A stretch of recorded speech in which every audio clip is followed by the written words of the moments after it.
Today I'm hanging out with my friend Echo Gaming and we're giving you the top 10 best beginner tips for Diablo Immortal.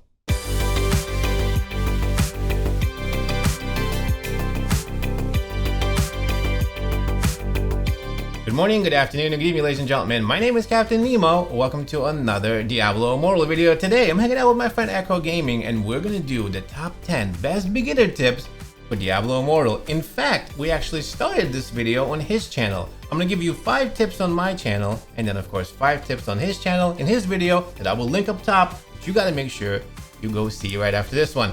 Echo, what's going on, man?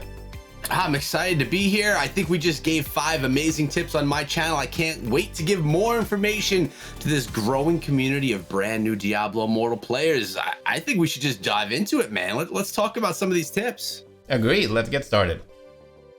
And the first tip is to do your Heliquary. You gotta make sure that you kill your Heliquary bosses. You get a new one every month, and every week you're able to go kill them and collect your rewards for them.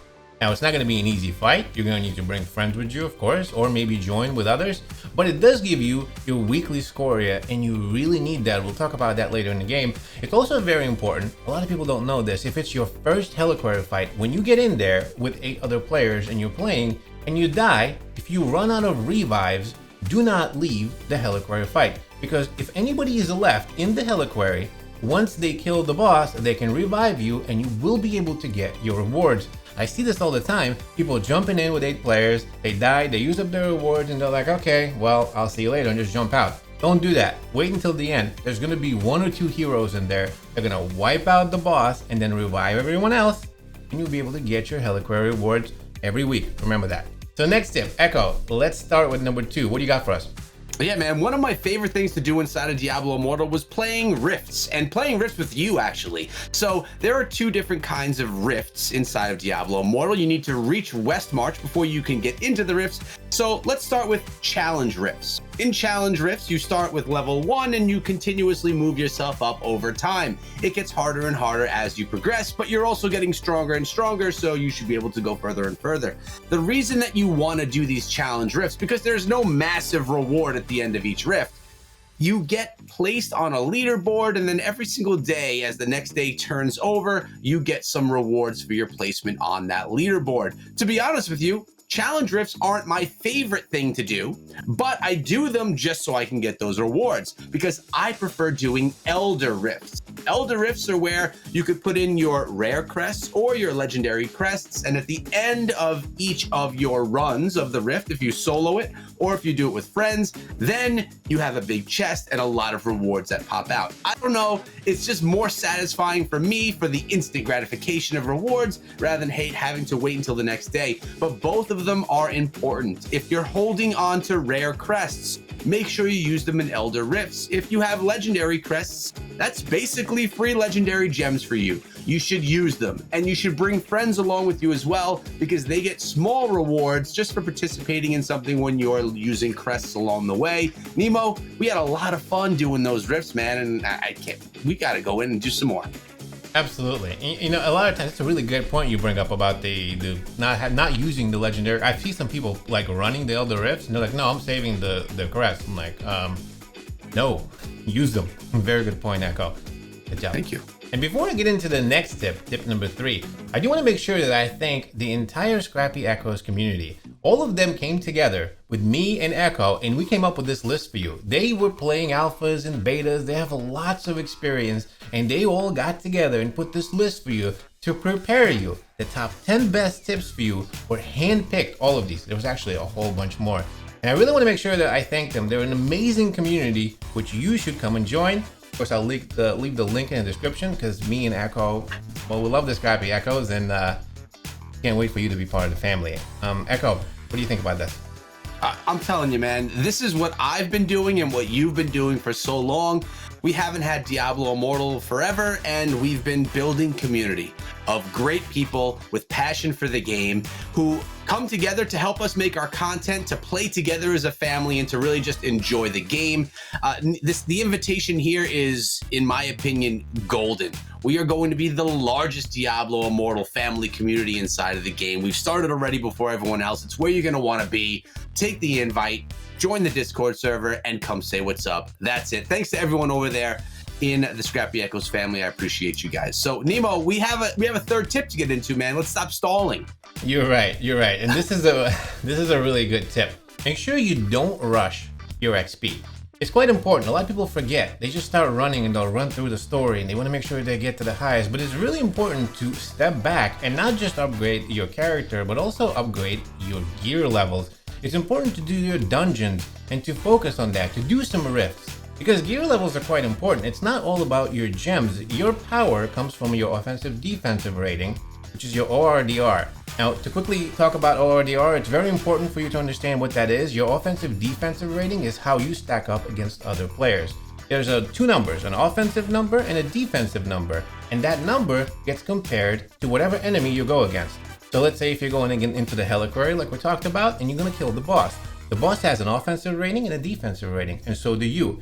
If the boss's offensive rating is higher than your defensive rating, when they hit you, it's gonna hurt really bad. In fact, that's how you get one-shotted. A lot of times if you're playing and you're in a really high area, in an area that maybe you shouldn't be in, you'll see there's a red marker that pops up and it says, enemies in this area are super high. It really just, what it's doing, it's comparing your offensive defensive rating to theirs. So a lot of the times, if you're going to be going into the Reliquary and you're going to be getting one-shotted, or if you're going into a specific area and you're getting killed really instantly, make sure that you upgrade and do things to increase your offensive defensive rating, because that's exactly what's going to stack up and let you just, kind of stand your ground when it comes to higher level players. And of course, a lot of that is done by upgrading your character, but also upgrading your gear levels. Do not forget to upgrade your gear levels. The higher you go, the more stats you get, the more modifiers you get, and the stronger you get. It's really important. Yeah, and let me jump in here, Nemo, because my first playthrough, I played as the Demon Hunter, and I played the Demon Hunter to max level, but I didn't know any of this yet. It was my first playthrough. I was learning as I went, and I remember getting stuck on a stage and I could not win. Then when I went through as the monk, my second class, I realized all of this offensive defensive rating, realized that I need to start upgrading all of my gear separately from my character itself. And wow, it wasn't that hard anymore. So huge tip right there. That's one that you're going to want to do from the start. Don't be scared to spend on your gear, because really, if you spend on gear piece A, and you decide later, oh, gear piece B is better, you can instantly take that second piece of gear, put it into the slot, and it's automatically gonna have the same upgrade level that piece A had. So there's really no reason to not upgrade your stuff, because you'll never lose that upgrade level. Now, Nemo, I have tip number 4 for us, and this has to do with those glowing orange things that you run around and you find. These are called Monster Essence, and I love finding Monster Essence for multiple reasons. They help you unlock new pages and new parts of the Bestiary, which is really that big book that's hanging out there in Westmarch or in any of your home bases. Once you pick up 10 of these Monster Essence globes, you can then unlock another section of the Bestiary. Along with the large amounts of experience that you get from that, which often in early stages of the game will help you upgrade to the next level, you also get passive stats.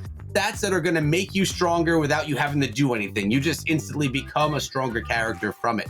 I personally love it, but something that you need to know is after you pick up 10 Monster Essences, you need to go turn them in, because if you don't, you won't be able to pick up any that you find after that. This is actually a tip that I've recently learned, because every time I found 10, I was just so excited I would run back to my home base to turn them in, because I wanted to get that extra buff and I wanted to get the XP reward. But if you don't turn them in and you start to go find 11, 12, and 13, you won't actually be able to collect those. So make sure you turn them in, earn the rewards, and more importantly, you want to get those passive buffs.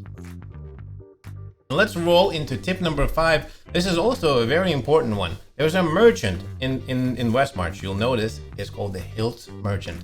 This Hilts Merchant actually sells a whole bunch of things. It sells legendary crests, He sells rare crests, sells legendary gems. He sells a whole bunch of things that you're gonna want to get, but it's very important for you to save your hilts. You get them by doing things in game.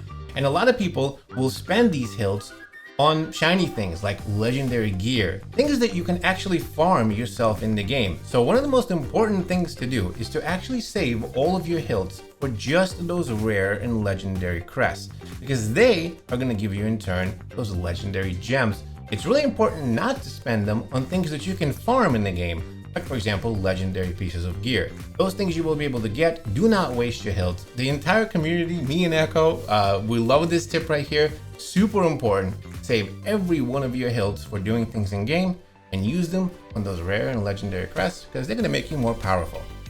All right, Echo, so that was all of our tips. Now remember, there's going to be 5 more juicy, beautiful, great tips for you on Echo's channel. It's very important that you subscribe, of course, to both of our channels because we're going to be coming out with a whole bunch of other videos. This is a series of videos that me and Echo are doing, and our entire community of people that you should be joining is going to be behind us doing all of this together to help you. It's super important that you hit the like button, hit the subscribe, and make sure you go over to Echo's channel and do the exact same thing because, like I said, we have a lot of juicy stuff coming for you. I'm super excited about it. Echo, where can everyone find you, just in case they don't know who you are? Echo Gaming Diablo. Come on through, watch part 2, actually part 1, part 2, whatever it is. 5 tips here, 5 tips there, but that's where you can find me. You'll find Nemo in the other part of this video over there as well. And like you said, this series we're putting together is specifically made for people that are new to the game, that are really looking for some solid guidance so that they could be the best player they could be. You're going to get those guides, those tips on both of our channels. So hope you enjoy them. Thanks so much for watching. Of course, we'll see you in the next video.